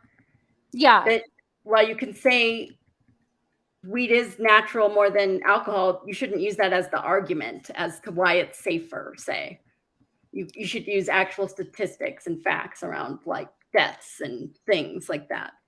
I mean, a lot of things are natural, but that doesn't make them good for us. Like, what about Right. sugar? You know, too much Exactly. sugar is bad for you. Too much of anything is That's bad for good. you. That's a great example. Yeah. And then this black or white one, that is the same as um The that Hegelian one we went dialectic, over. or yeah. Hmm. But I think you did most of these otherwise. I was just going to see if there's any other ones on here. Special pleading. Yeah, what's that one? Oh, that's a good one, actually. You do see this happen. Yeah. How it's okay, rules for thee, but not for me. It's that kind of thing. Yeah, like, Or okay, well, when this person did it, it was not okay, but it is now because, it's the moral relativism. yes, exactly. Moving the goalposts or making up exceptions when a claim is shown to be false. So this is something we all can be guilty of. We got to like just check ourselves to make sure we're not making exceptions to our own rules of values or belief systems just because we like this person. According to Mark Passio, this is the number one satanic pretense, or pretense or principle, or I can't remember what the word is exactly, but like it's the Hmm. number one thing that would make somebody a Satanist is moral relativism. And they don't That's even know it. He calls them like de facto Satanists. Like that's that scary. they don't even know that they're following that kind of way of thinking, but they are. And it's because it's like, okay, well, I'm going to do what I want. It's like, do what thou wilt shall be the whole of the law.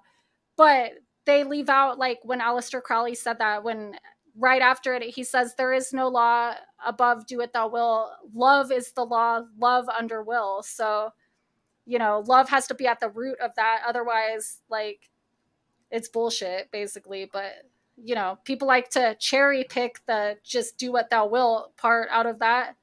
Yep.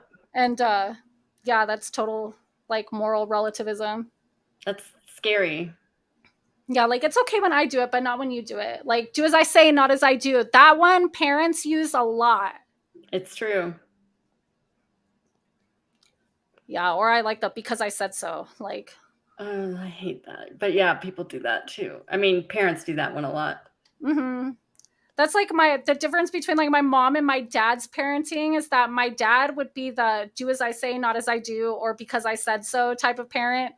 And my mom's like, she would be open to dialogue. Like, if I can present a good reason why I did something, then by all means, I can feel free to keep doing it. Right. Hey, Yeah. fireside chats. That's That was always hard for me. Jack. What happened to your name? You changed your name. I can't remember the other name exactly now. Simple Jack Live. Yeah, No way. That's not the same guy. isn't it? No. I feel I like thought he Simple had Jack that same Live was in picture. here earlier. Yeah, I know, and I thought he had that same picture or something. Oh, well, Am I maybe. tripping? I don't know. The pictures are small, but You're making the logical fallacy of picture relativism. I don't know. I'm just assuming. No. What about the I loaded know. question? We didn't go over that one. Okay, let's see. Go Asking for a it. question that has an assumption built into it so that it can't be answered without appearing guilty. Mm. Loaded question fallacies are particularly effective at derailing rational debates because of their inflammatory nature. Uh, I can't read that word. Um, Recipient. Recipients of a loaded question are compelled to defend themselves and may appear flustered or on the back foot. Grace and Yep. Helen were both romantically interested in Brad. One day, with Brad sitting within an earshot, Grace asked in an inquisitive tone whether Helen was having any problems with a fungal infection. Zing. That would suck. Oh, yikes. Or it'd be like something like, so Hi, how are you Arizona. dealing with your hatred towards women? And it'd be like, oh, well, yikes. Yeah, that's Assuming that crazy. that is already a thing. Okay. It'd be hard to answer that question. It'd totally catch you off guard. Yeah. I hate loaded questions. I'll be like, this, like, my answer to this really is like, it includes like so much more than what you're looking for right now, you Mhm. know? It's like a setup. Loaded questions are a setup is what Oh, they they are. totally are. How are you dealing with your fungal infection? That is funny. I mean, well, Yeah, that'd be so awkward. happens, Like, well, let me apply or let me appeal to nature right now and tell you that I'm using an all natural remedy, you know. Right. And just because it's all natural. Let's All see right. which I one. think we did all of these. What's the They're just called composition different. division? Which one? The composition division, is that like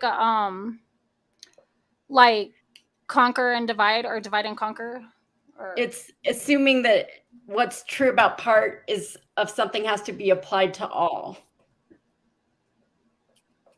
So, can you read that? he reasoned that. So the example says Daniel was a precocious child that had a liking for logic. He reasoned that atoms are invisible and that he was made of atoms, therefore he's invisible too. Unfortunately, despite his thinking skills, he lost the game of hide and go seek. That's funny. That is funny. You can't see, or like that's like the when you play peekaboo with a baby, you know, and they Yeah. think that just because like they can't see your eyes, that you can't see theirs or whatever. Yes. That is funny.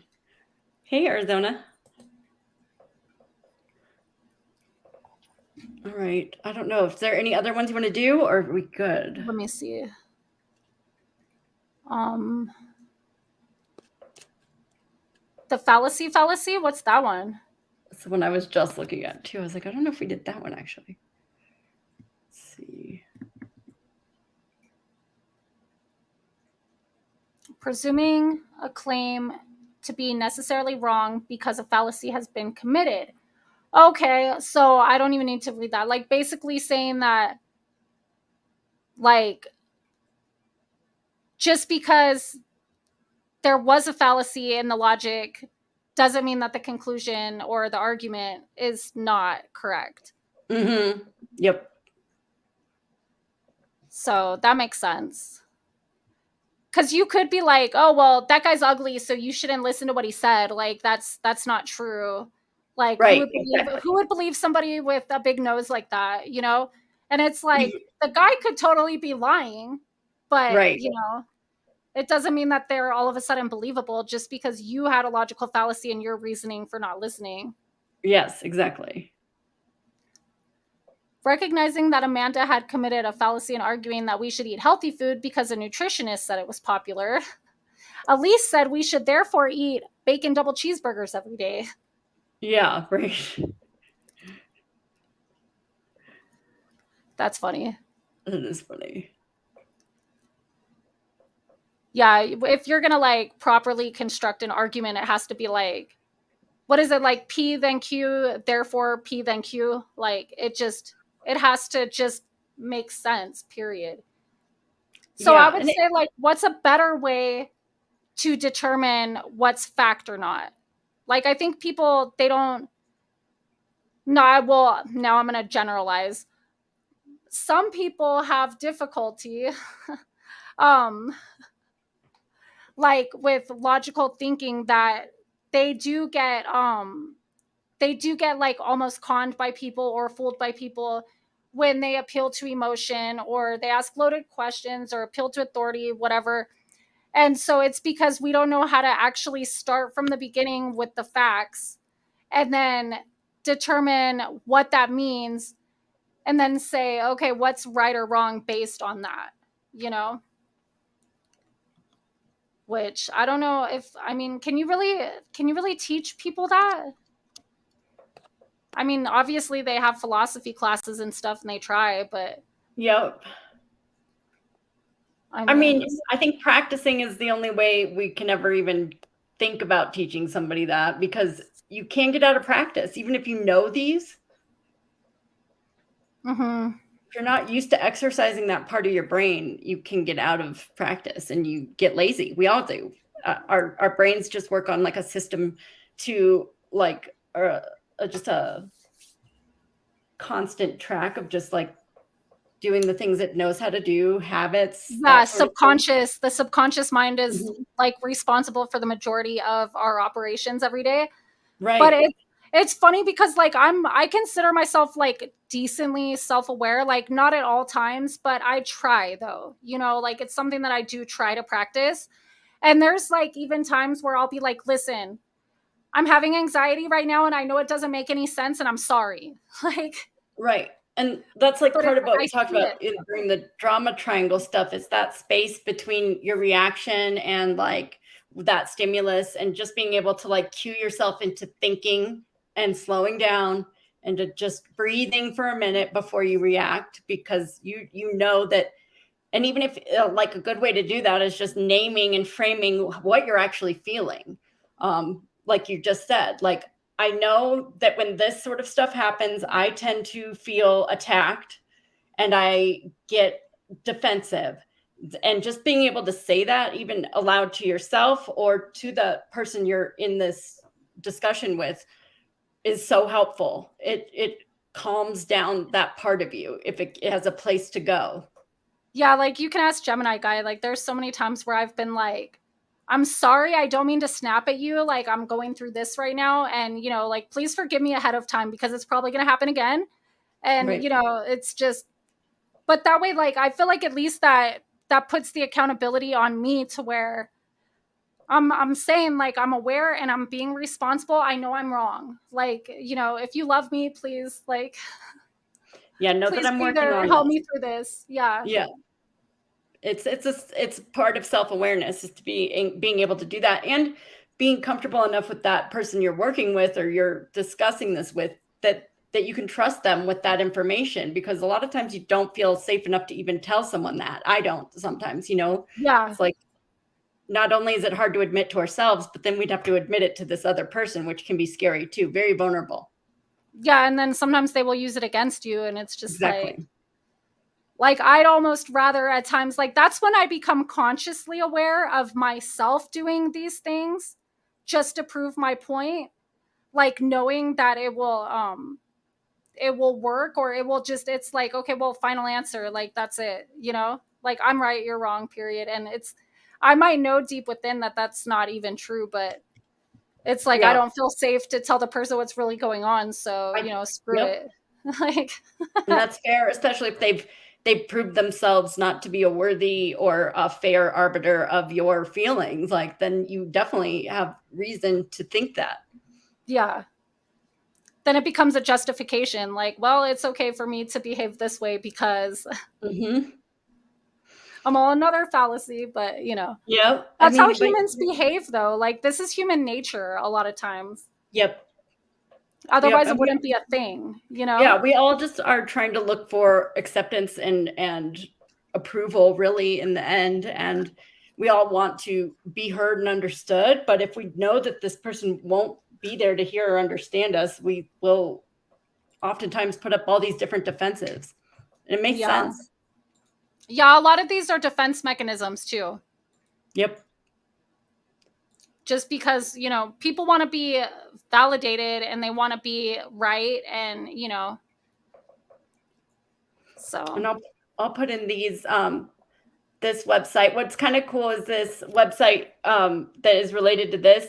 If someone is committing a logical fallacy against you, you can actually send them the link to the one that you think they're committing. Like, and it sends them the link to the card. Basically, it'll send them to personal incredulity or whatever. So if you if you have that relationship with somebody, that could be really funny to do. Be like, haha, I think you're committing this fallacy, and you send them a link and they click on it and they're like, dang it, maybe they're right. Or if you have that relationship with someone. yeah, if they're hopefully that intellectual that they can appreciate that. Yeah, if they're as nerdy as you are, or want to work on this stuff like you do, then maybe it You could could be either fun. like prove a point to them and get them like to stop and think, where you guys can find some kind of common ground, or you could really piss them off, you know? It's It true. just depends on who you're working with here. Yeah. So, like, if you go to that website, each of the little symbols, each of these things, like the crown is the appeal to authority. If you click on that one, it'll go to the appeal to authority page, and you could send that link to someone. Say, it's pretty I'm gonna funny. start doing that. Yeah, you could do it with me. I would get it. I'm gonna copy these to my clipboard really quick so that I could put them in the description as soon as we're done. Let's see. Yeah, Oops. they also have one that is thou shall not suffer cognitive biases, and it's the same sort of thing, poster, but with cognitive biases. So we could do one of those too one day. That would be funny. Yeah, that's what last week Marzi Girl was bringing up a little bit of like cognitive biases, and Oh, so right.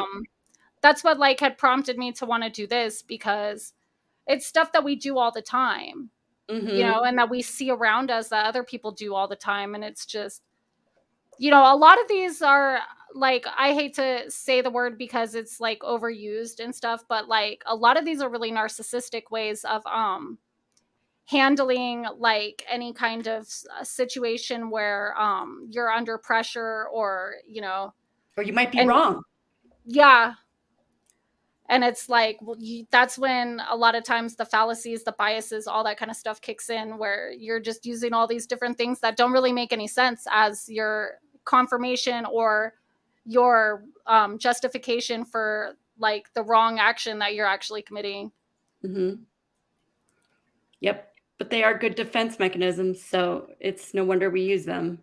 I mean, a lot of these are just learned. Again, a lot of these, it's not really your fault. You default to these. Maybe this is what you saw in your household growing up. Maybe it's what you were taught as an okay way to be in the world, and you never got to see like a real argument done respectfully or done well. And Hmm. I don't blame you for that, because a lot of us didn't get shown that, or even in school, unless you were in debate, maybe you weren't even taught how to logically argue. So that's why some Yeah, of I those learned things. this in like philosophy 101, which was in Right, college. So right. they went, Not I everyone remember in like gets it. maybe 11th grade or something, we went over like advertising and like persuasive tactics when we were Right, writing like persuasive essays and stuff, but it wasn't really covered to the extent to where you realize that like you should be watching out for these just in an everyday conversation with someone where they're trying to convince you of something and they're trying to argue something. right. And like an argument doesn't have to be like hostile either, you Combative. know? No. Yeah, it doesn't have to be combative whatsoever. It's like an everyday conversation, people are making arguments nonstop, like just stating their opinions. Yep. Opinions are often argumentative because like many times people will state an opinion, but then they'll also try to get that validation in return from you that you agree, instead of Right. just saying, well, this is how I feel about it, how do you feel? Like, no, people want to convince you that their way is the right way.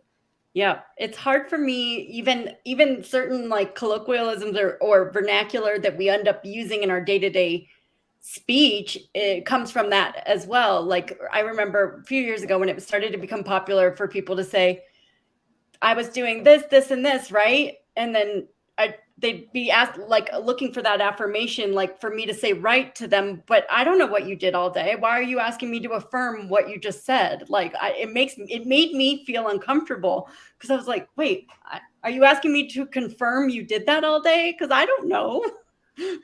All that's one that like all, I hate to always bring him up, but he uses so many of these, but like that's one that Doug does when you know he's doing some fuck shit. He'll say Really. right all the time, like after every sentence, right, right. And I'm just like, there we go, like he's lying. And Like he's that's an looking for automatic, you to yeah.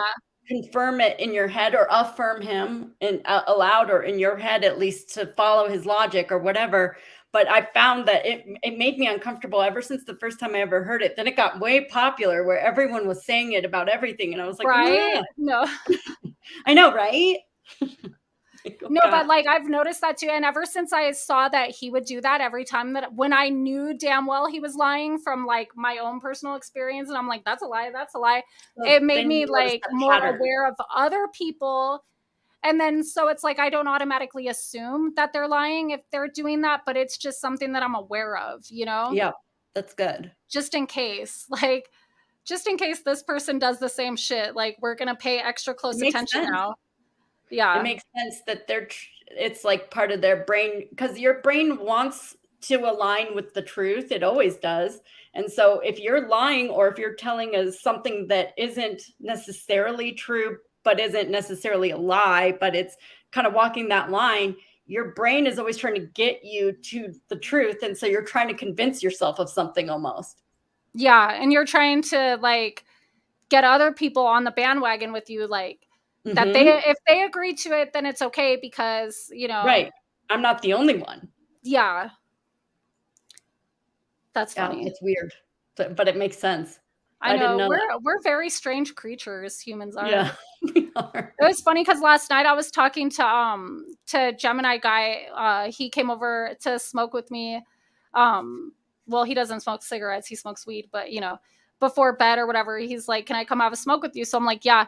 So we're sitting in the car talking about, like, different things and talking about, like, okay, well, I'm asking him, "Well, why do you feel that way?" Like, we were talking about, like, the pyramids being so much more ancient than they say that they are or whatever. And I was like, "Okay, well, why do you think that?" And he's like, "Well, because," and like I it took me a couple of times of asking for him to finally like lay out his process of Yep, reasoning or whatever. And he's like, "Well, because they've done this method of dating and they've done," and I'm like, "Okay, so it's not just because Graham Hancock said so. It's because okay, you looked at the data and you agree that that would make sense to you." Just making sure, like that's right. what's important is that we at least like gave it a little bit deeper thought than that. I love that. And some people Mhm. take that as, like, criticism if you just ask why they think something, but you are like me where I just really wanna know where you are like, what is your understanding from? Like, why you think what you think. It's interesting to me. Yeah, and sometimes I do it because I care about somebody and I'm challenging them to like really bring out that thought process so that they can understand themselves better too. Right, exactly. Yeah. And that there's this. Have you heard of the 5 whys exercise? It's like that. It's for that reason, actually. No, It's to what is get that? it's exactly like what you're saying. It's basically, if you look it up, it's got a formula to it that is basically just using a 5 why formula to get to the root cause or root thinking of anything, and how you do need to actually go through 5 whys. That it's been, purported to, that's the best way to get to the root cause of something. Well, why did this event not go well? Well, Angela did this, or da da da da da da da. Well, why did they do that? Well, why did this? Why did this? And it's actually like they find you find it as a good whiteboard activity or a good group activity to actually get to the root of something. And the reason is because we often, our first gut or reaction why isn't the actual reason. It's just kind of what's top of mind. And so your instinct to ask those things is right on that same process. Yeah, that was me as a child. But why, mom? And then Yeah, she it sounds like it. answers. So then I have a why to the answer. Like, but why did that? And then, okay, so, but why? Yeah, I was very Yeah, annoying, and I'm sure. a positive connotation for that is that you're just like a curious person. You want to get to the bottom of things. But the negative connotation, a lot of people might take that as very negative, as like nosy or rude or annoying. As a child, you don't want to be those things. But if your brain can't help but ask those things, like, I it's just cool that want your stuff mom to let make you. sense. That way, when I see something, because I'm like, good at connecting things that might seem otherwise not connected, That's awesome. like, and so it's just when I see something that's similar, then it will remind me of like that other thing, you know what I'm saying? But if you don't understand the entire process or the entire event or the entire reason, then it's like, how can you recognize those patterns in other situations? Yes, You because it can't, might be a you know? false correlation, but not causation or whatever. Like, it might turn Yeah. into a logical fallacy if you didn't understand the context. Hmm. That's Yep, where like metaphors come from and stuff. You know what I mean? Where something is totally exactly. like another thing because, but you have to understand how that's possible and be Yep, able to reason out like, okay, well, it's not really the same thing, but it's like it because of these reasons. yep. Like, making good analogies, is great for your brain to start connecting those things and connecting dots like that, because when someone can make a clear analogy, it can make for a really powerful speech or impactful thing on somebody that they may not already get this concept, but if your brain can make those connections for them, then and they see the likeness in this one thing that's a lot more basic and everyday, then their brain can make the leap into something that's extremely Yeah, I feel like complex. I learn better by analogy than I do just A by lot of literal speech. a Like lot of I'm people I'm more do. abstract as opposed to concrete. So it's like, you know. And you know what is cool is, about Chat GPT is they can do that for you too. Like, they can, if you don't understand a concept or you have it, like, summarize a paper for you or something, you can have them also explain it to you like you're 5. And a lot of the analogies they'll come up with will be, like, exactly like this, and it's so amazing how it can do that, I and really got it's to use that. I never used that. yeah, we could still do a stream about it one day, but, and go through a few examples of how to use it in our everyday life, but I was just thinking about that, the times I've had it, like, explain it to me like I was in 5th grade or something, a lot of times it'll use analogies that are just things I never would have thought of, and I'm like, "That's brilliant," because it does simplify something so much. That's cool. Mhm. Yeah, I think we should do that. Whenever Yeah, you're free, I'm like one of these Mondays, whenever, you know, just whenever. let me know. Yeah, I'm all, we could do it next week for all I care. Like, That's fine. because I would like to learn more about it myself, you know? Yeah, and I could come up with a few that we could run through, or a few different, use cases that might be useful for everyone. Run through that with you beforehand. Hmm. Well, hi, Scott. He Hello, did a cool welcome. stream the other day. Oh, for reals? Yeah, like a nice field trip with a, uh, what was that? It was like a, oh, what was it? Like a Native American or Native Canadian type of, it was really cool. I don't know what it was, but I stayed in there for, I don't know, half hour or so. It was really beautiful, like dancing and music and things. I don't think I realized that he does streams over there. I've been on panel with him at Lincoln Canes, but I'll put his link in there. Oh, that's nice. Yeah. Yeah, it was cool. He was out on a field trip is what I called it, but yeah, it All, was who cool. else has channels in here? We'll put Arizona Arizona Traveler. Traveler too. I'm like, you do stuff on yours, right? At least your community posts. Yes. Yeah, and I keep threatening to do more. And Arizona Traveler's been doing a lot recently. Let's see. I'm all, It was everyone add the all the peoples. it was the Name Res Powwow North American and Canadian. It was really cool. Yeah, thanks for doing that, Scott. That Hmm. was neat. And thanks, Danny. This is Oh, I awesome. thought you were Everybody talking about. got their links in. Yeah, I'm like, fireside chats. That has to be Simple Life Jack. Yeah. I'm all, Oh, it's totally really? his picture. If it's not, then somebody stole his picture. No. Huh. I'm like, Kids let's see these if days there's just anyone changing else. names and things. I think that's it out of anyone I could see from recently in my chat. Okay. Yeah, I know that Lincoln's live. I'm probably gonna go out over there after this. Yeah, I probably will too then. I'm like, let's see. I'll put the link to his live stream right now. Right. Anybody else's you need me to get? I think the chat fell asleep. I don't think people like learning stuff. No. Well, this was a long one too. Yeah. Not really though. It's only been, I mean, it's been 2 hours, but I chatted with everyone for like a good half hour, I think. Yeah. Her food coma. Who's in a food coma? Oh, He from a food was, coma? he said. He had to recover. Yeah,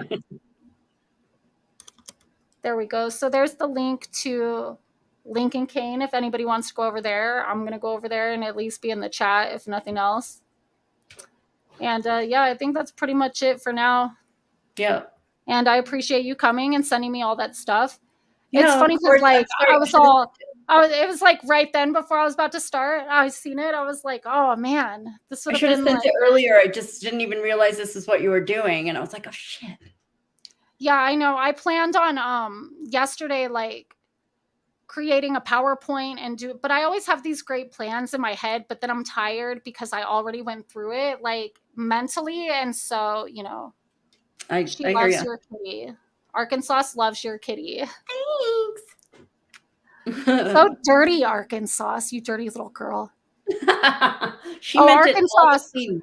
I don't know if you saw it, but I sent you an email. Somebody wanted me to pass along a message for you. So if you haven't checked your email, just so you know. Ooh. Yeah. I What don't kind know of what cat kind is of cat that? she is. Siamese? She's a, Siamese, right? I don't know. Everybody says that. They just call her a long-haired American cat at the vet. It's just a friend whose cat had kittens, and she was the only one that looked like this. And she Well, wanted, actually, now that I think about it, Siamese are usually short haired, right? I don't know that much about.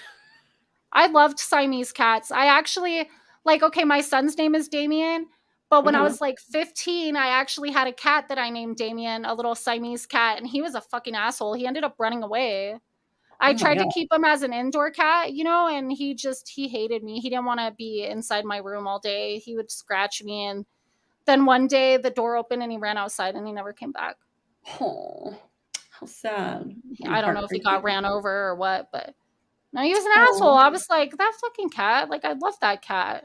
He was a yeah. beautiful Siamese cat with like the brightest blue eyes. Like, Yeah, she's like, I don't know. I don't know what breed she is because she's the only one of the kittens that look like her. So it's kind of weird. I got a And new viewer. hmm? Jeremy said he joined about 10 minutes ago and never watched my channel before. When do I normally do live streams? That would be usually Mondays at 8 p.m. Pacific. So I don't know what time zone you're in, but yeah, 8 Pacific is generally when I go live. Today I started at like 9, but usually 8. Yeah. Yeah. I remember Scott telling me that on Lincoln's panel that his son is Damien too. Oh, really? It's an awesome name. That's so cute. You guys have the same one. Yeah. But my baby's almost 15 on Friday. I'm so old. I'm like, every time he has a birthday, I'm just like, can you stop doing that? Like, that just only means that I'm getting older. Oh, I got here's him a bunch of stuff though. I shared a screen of little Tippy, a little picture of little Tippy. Huh? If you share my screen, Oh. I shared a picture of her as a baby. Aw.